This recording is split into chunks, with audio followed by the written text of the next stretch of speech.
Bienvenue à toutes et à tous, vous êtes bien sur Grand Lille TV, merci de nous rejoindre pour cette nouvelle édition d'information, l'actualité de la métropole lilloise et on va commencer en parlant sport et de basket féminin pour être précis, souvenez-vous, elles ont remporté l'Eurocup en 2015 et le championnat de France en 2017, bref elles étaient au sommet, c'était les deux premiers titres de l'histoire de l'ESBVA.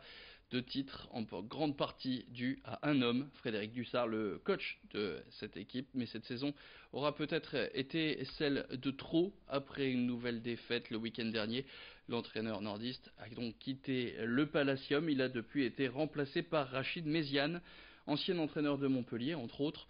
Son premier entraînement avec son nouveau groupe, c'était mardi soir, un groupe qu'il doit rapidement découvrir alors que le SBVA va jouer les play-downs et doit donc éviter la relégation. Le prochain match, ce sera mercredi à 20h contre Nantes à l'extérieur. Rachid Méziane qui va avoir la lourde tâche de tenter de maintenir ce club en première division, mais aussi de faire oublier Fred Dussard à l'ESBVA. Une mission très difficile puisqu'il était ici depuis 2012. Rachid Méziane, on l'écoute tout de suite au micro de Xavier Sidi. J'arrive dans une situation où il reste très peu de temps avant d'aborder cette phase de play-down.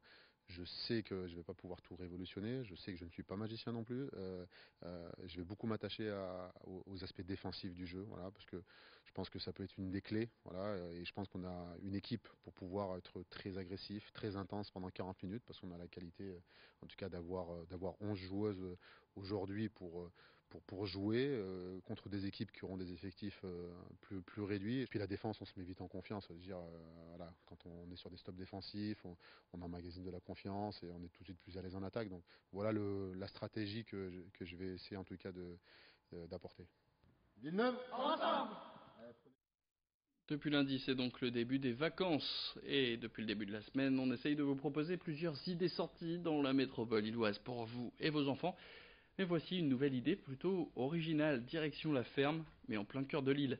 Cette ferme pédagogique Marcel Denon existe depuis 1980 et elle dépend de la ville de Lille. L'entrée est gratuite et tous les jours, pendant les vacances, des ateliers parents-enfants sont organisés. Alors attention, il faut quand même s'inscrire en appelant avant par téléphone. Sur place, c'est une vraie ferme, avec des animaux, des vaches, des veaux, des poules, des cochons, des chevaux, mais aussi, par exemple, des arbres fruitiers. A noter que le 28 avril prochain, il y a une chasse aux œufs qui est organisée. C'est sans réservation, l'entrée est libre dès 14h.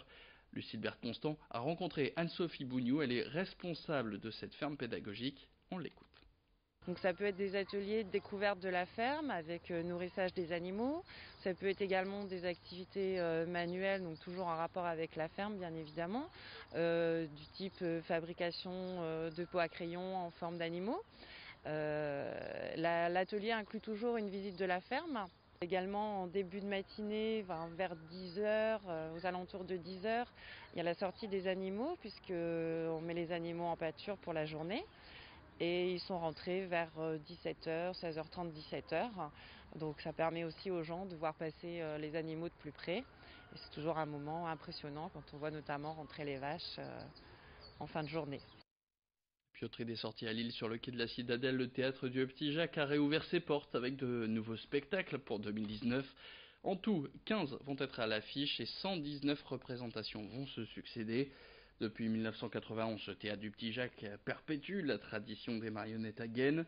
Situé au cœur du jardin Vauban, le lieu accueille petits et grands pour découvrir les aventures du célèbre Petit Jacques et de tous ses amis.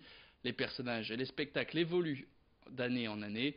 Pendant les vacances de Pâques et d'été, 2 représentations ont lieu du mardi au vendredi à 14h et 15h30. Plus d'infos sur ce site bien connu des métropolitains qui a déjà vu passer plusieurs générations au micro d'Idil Gunay. Cette année, il y a un tout nouveau spectacle qui est Rendez-vous chez les pirates. Voilà, donc le petit Jacques va se retrouver dans un restaurant qui s'appelle Rendez-vous chez les pirates. Voilà, donc l'histoire, c'est une toute nouvelle histoire. Ça va être sympa parce qu'il y aura des déguisements de pirates, etc. Donc c'est vrai que c'est un autre univers par rapport à ce qu'on propose. On aura aussi Jacques qui part à la montagne avec tous les animaux qu'on peut y rencontrer. Donc là, ça va plaire aussi beaucoup aux plus jeunes. Les marmottes, le petit bouquetin, le lapin, etc. Donc c'est vrai que ça plaît beaucoup aussi les animaux. Également Bal masqué qui est un spectacle tout nouveau cette année mais qui a déjà été joué quelques fois en fin de saison l'année dernière. Donc sûrement que très peu de personnes l'ont déjà vu. Donc ça sera un petit peu comme une nouveauté aussi cette année. Et puis on termine avec un portrait, celui de Marius, 27 ans, que vous avez peut-être découvert dans The Voice. Celui qui fut un temps étudiant à Lille est ensuite parti en Angleterre avant de se révéler au grand public dans la télécrochet de TF1. Et le 13 mai prochain, bientôt 3 ans après son passage à la télé, il sort un nouvel EP disponible en précommande qui sera aussi à retrouver sur les plateformes de streaming. Il lance une campagne de crowdfunding pour l'aider à financer le tournage de son clip Chimoun. Margot Sailly l'a rencontré. Peut-être vous souvenez-vous de Marius. Ancien élève du Conservatoire d'art dramatique de Lille, il s'est lancé dans l'aventure The Voice en 2016. J'ai passé les castings à Mona FM, 1, 2, 3 castings, et puis effectivement j'ai intégré l'émission.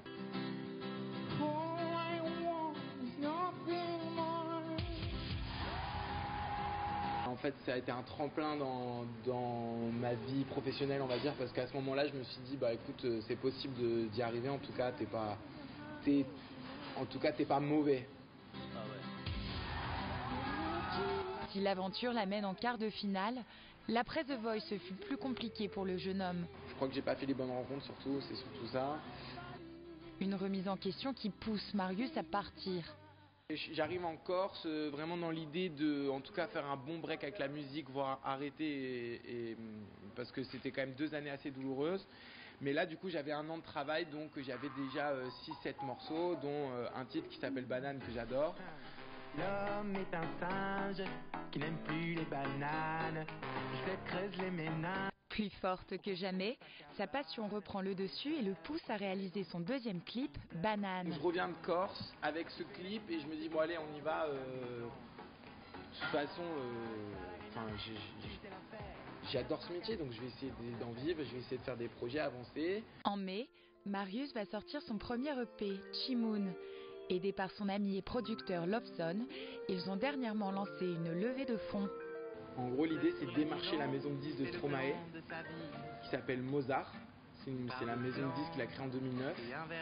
Et je sais qu'ils sont en recherche d'artistes à promouvoir. Et du coup, avec tout ce projet, c'est les titres, la pochette, le visuel, le clip, d'aller démarcher cette maison de disques pour travailler avec eux. Attention, il ne vous reste que 6 jours pour participer.